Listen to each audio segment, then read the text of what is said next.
그리고 삶 가운데서 승리하시기를 주의 이름으로 축원드립니다.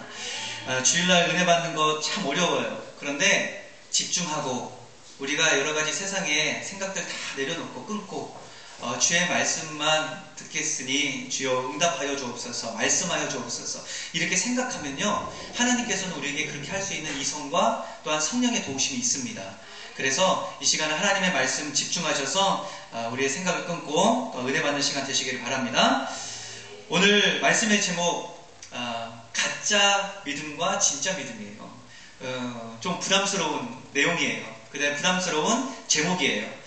가짜 믿음, 진짜 믿음. 누가 가짜 믿음 되고 싶어 하겠습니까? 그런데 오늘 이 말씀의 내용은 아주 단순합니다. 우리가 말씀 처음부터 같이 함께 합독을 한 이유가 있습니다. 말씀 읽었을 때 말씀의 내용이 이해 안 되시는 부분은 없으시죠? 우리 유나도 다 이해되죠? 네, 다 돼요. 그런데 이 말씀의 내용은 너무 단순한 거예요. 왕의 신하의 아들이 병 고침을 받은 거예요.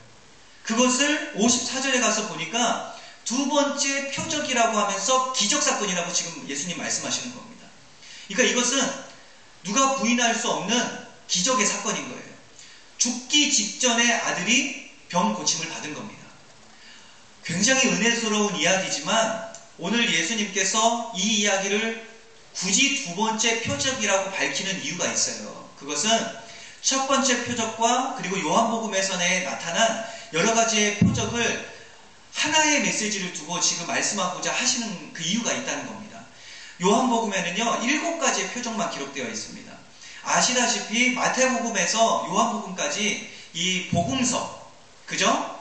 마태, 마가, 누가, 요한이라는 인물이 성경을 예수님이 이 땅에 오신 그 어린 아기 예수로부터 이제 십자가에 못 박혀 돌아가시고 부활하신 것까지 기록한 말씀이 이 복음서거든요. 그러니까 마태복음부터 요한복음까지는 거의 내용이 비슷한데 요한복음은 유독 달라요.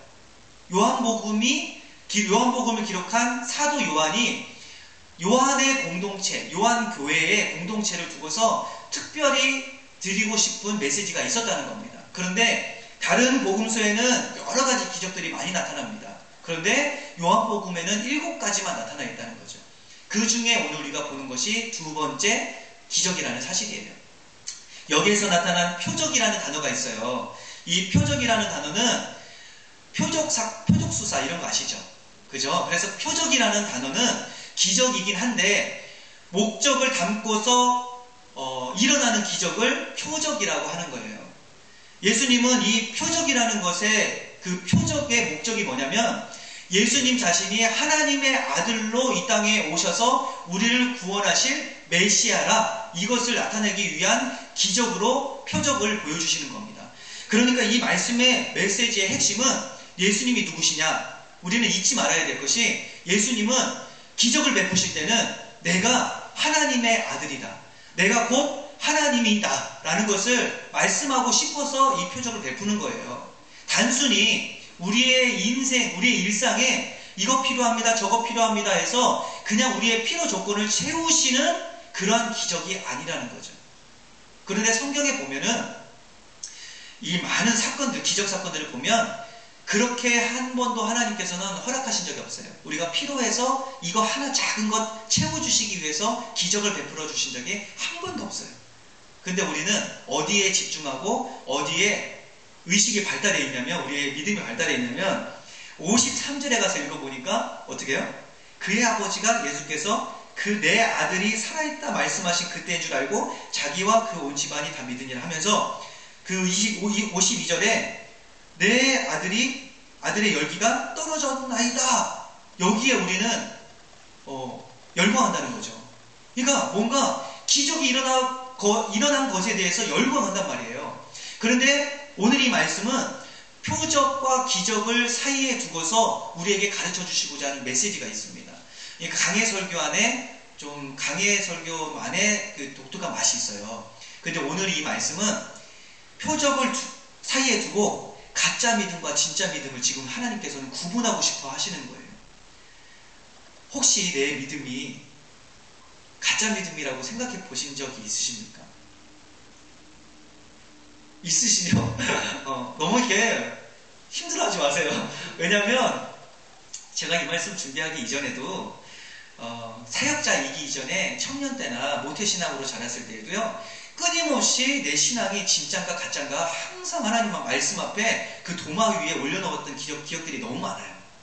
그런데 그때마다 해결을 하려고 하는 마음보다 늘 그렇게 그런가? 저런가? 그냥 물음표만 던지고, 이게 고충이 있잖아요. 이 영적인 고충이 굉장하거든요. 그게 귀찮은 거예요. 힘든 거예요. 그래서 안 하고 게으름 피웠던 사실 그런 삶이 많았어요. 그래서 주일날 그렇게 좀 고민하고 삶 속에 돌아가면 월요일부터 토요일까지는 그냥 열심히 내 생활하고, 그렇게 하면서 또 주일날 목사님 말씀 들어보니까 또 그렇게 내 신앙이 진짠가? 가짠가? 이렇게 자꾸 마음속에 궁금증만 품고서 수십 년을 살아왔던 거죠. 그런데 오늘 이 말씀에 대해서도 이미 하나님께서 이 말씀에 대한 답을 주셨기 때문에 정말 감사한 마음으로 이 말씀을 묵상했던 것이 참 은혜라는 것을 제가 느꼈습니다. 내 신앙이 진짠가 가짠가라고 항상 물음표를 던지는 신앙이면 진짜 신앙일 수 있어요. 그런데 맹목적이고 그냥 열광하는 그러한 믿음이면 위험할 수 있어요. 오늘 가짜 믿음이 뭐냐, 이것을 말씀하고 있는데 48절 보십시오. 48절 우리 같이 한번 읽겠습니다. 다시 한번 시작. 예수께서 이르시되 너희는 표적과 기사를 보지 못하면 도무지 믿지 아니하리라. 여기에서 표적과 기사를 보지 아니하면 믿지 못하는 믿음. 다시 말하면 표적과 기사는요, 보여지는 것을 보는 것이에요. 보여지는 것을 믿는 믿음은 우리도 생각하기를 믿음이 아니라고 생각을 하는 거예요. 맞죠? 우리가 이 세상에 보이는 것들을 보면서 이게 나무예요? 나무가 나무다라고 이야기하는 것을 믿지 못하는 사람이 어디 있어요? 이걸 가서 굳이 만져보면서 가짜야 진짜야 이렇게 생각하는 사람이 어디 있어요? 딱 봐도 나무니 저렇게 흙이 있고 나무구나, 이렇게 보이는 것을 보이는 것으로 믿는 믿음은 솔직히 말하면 그러니까 인지했다 이거죠. 그래서 이것은 믿음이라고 혼동하면 안 된다는 겁니다. 이것을 성경 말씀에서는 가짜 믿음이라고 얘기하는 거예요. 왜 그러냐면 복음서 중에 마태복음에 가서 보면 표적과 기사를 쫓아다니면서 예수님을 따랐던 사람들이 표적과 기사를 보이지 아니하니까 어려운 말을 하니까 예수님을 절벽 벼랑 끝에 몰아서 밀어 죽이려고 하는 그런 무리들이 표적과 기사를 쫓아서 그렇게 따랐던 무리라고 말씀하고 있거든요. 그렇기 때문에 보여지는 것을 믿는다고 이야기하는 것은 그건 거짓인 거죠. 그것은 믿지 않는 사람들도 다 그런 것들을 알고 있다는 거예요. 그렇다면 진짜 믿음은 뭐냐면 50절의 말씀을 보십시오. 50절 같이 함께 읽겠습니다. 시작. 예수께서 이르시되 가라 내 아들이 살아있다 하시니 그 사람이 예수께서 하신 말씀을 믿고 가더니, 여기에서 나타난 말씀을 믿고 가더니 이겁니다. 결론은 51절부터 내려가는 길에 그 종들이 오다가 만났어요. 그러면서 뭐라고 얘기해요? 아들이 살아있다고 얘기를 하는 거예요. 그러면서 52절에 보니까 그 낳기 시작한 때를 물었어요. 이 왕의 신하가, 아버지가. 그러면서 보니까 어제 7시에 열기가 떨어졌는데 그때가 언제냐면 53절에 예수께서 내 아들이 살아있다 말씀하신 그때가 인주를 알고서 이것을 자기와 온 집안 사람들에게 알리니까 온 집안 사람들이 다 믿었다는 거예요. 결론은 두 번째 표적과 기적이죠.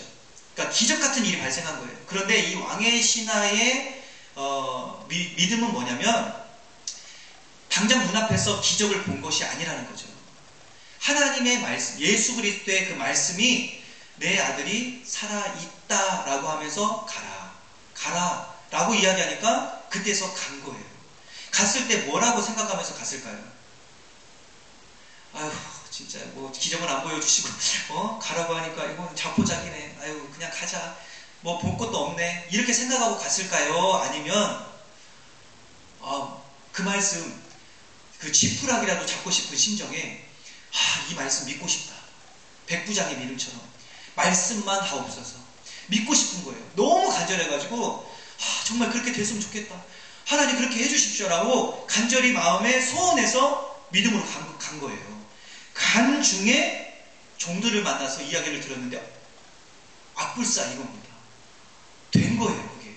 그러면서 너무 기뻐서 그 다음에 기적은 이루어지는 겁니다. 그런데 알고 봤더니 내가 예수님의 말씀을 믿고 간 순간, 그때가 예수님이 말씀하신 순간이니까 그때의 내 마음이 예수님의 말씀에 순종하고 동한 거예요. 아, 그때가 예수님이 기적을 베푸신 순간이었구나. 내가 눈에 보지 않아도 예수님은 그렇게 내게 믿음을 주셨구나. 야, 이것이 진짜 믿음이구나. 이것을 지금 보여주시는 겁니다. 가짜 믿음과 진짜 믿음 구분하기 너무 쉽죠. 표적을 중간에 사이에 두고 우리가 믿음을 구할 때에 표적과 기적이라는 보이는 것을 믿고자 해서 구하는 믿음이라면 가짜. 그것이 눈에 당장 보이지 않더라도 하나님 말씀이니까, 사실이니까, 팩트니까 내가 믿겠습니다. 그것이 내가 보지 않았잖아요. 아무것도 눈에 뵈는 것이 없거든요. 내 마음에 감정적으로 드러나는 것도 없이, 느껴짐도 없이 그냥 믿겠습니다. 하나님의 말씀이니까 이겁니다. 그리고 나서 이루어지는 것이 기적이라는 거죠. 이러면 보이지 않는 것을 신뢰하는 것이 믿음이라는 결론이 나오는 거예요. 우리가 그런 거잖아요. 우리 김인근 집사님, 그 금요일 저녁에 우리 이제 김용구 성도님도 금요일 저녁에 돌아오시죠. 그런데 참 수고 많으세요. 정말 아내분도 격려 많이 해주세요. 물론 가정에서도 수고하시는 우리 아내분도 계시지만 서로 만나실 때 정말 격려 많이 해주세요. 정말 이야기 시작하면 끝까지 이해할 수 있는 거잖아요. 저도 하고 있습니다. 저도 못할 때가 있는데 저도 하고 있어요. 근데 금요일날 저녁에 돌아오셔서 김인근 집사님이 하시는 게 있어요. 그리고 토요일도 여전히 하시는 게 있고 주일날도 하시는 게 있어요. 뭐냐면 텃밭에 가시는 거예요. 텃밭에 가시는 거예요. 저는 겁나가지고 텃밭을 사실 관리를 못해요. 그리고 관리하기 시작하면 거기에 거의 올인해버리거든요. 그래서 그냥 말씀 준비 잘하자, 기도하자, 그런 마음에 열심히 기도하고 그리고 축복하고 이렇게 하는 것이 있어요. 그런데 절대 귀찮아서 아닙니다. 그런데 텃밭에 가셔서 제가 처음에 이 돌짝밭 같은, 그리고 우리 집사님은 이 밭을 못 봤을 거예요. 이 땅이 얼마나 더러운 땅이었냐면 그 공사 중에 나온 폐기물 있지 않습니까? 매일 검은 연기를 일으키면서 폐기물을 태웠던 이 땅이에요. 야, 이 땅에 도대체 무엇이 선한 것이 나을까? 이런 생각을 했던 땅이에요. 교회니까 앞마당도 좋고 뒷마당도 좀 깨끗하고 쾌적한 곳에서 정말 이 전원 분위기 느끼면서 예배드리고 성도들이 좀 쉬었다 갔으면 좋겠다. 이런 마음 갖고 이 땅이 정말 깨끗한 땅 되기를 원했거든요. 근데 어느 순간 깨끗이 치우시더라고요. 그러더니 우리 집사님, 정말 귀한 집사님 가정 보내주시고, 그러면서 집사님의 내공, 이 텃밭을 관리했던 그 내공 가지고 이제 어느 순간 아침에 오셔서 돌을 막 고르시더니 그 다음에 땅을 기경하시고 그 다음에 모종을 사시고 거름을 사셔서 뿌리기 시작한 거예요. 그리고 물을 줬어요. 자, 보세요. 농부가 이 땅에다가 씨앗을 심는데, 물론 씨앗은 아니었지만 그럼에도 불구하고 씨앗을 심을 때에 이 씨앗에서 자라나서 열매가 맺어질 거라는 믿음과 확신이 없으면 이 땅 위에 누가 미쳤다고 씨앗을 심겠습니까? 보이지 않는 것을 믿는 것이 진짜 믿음이에요.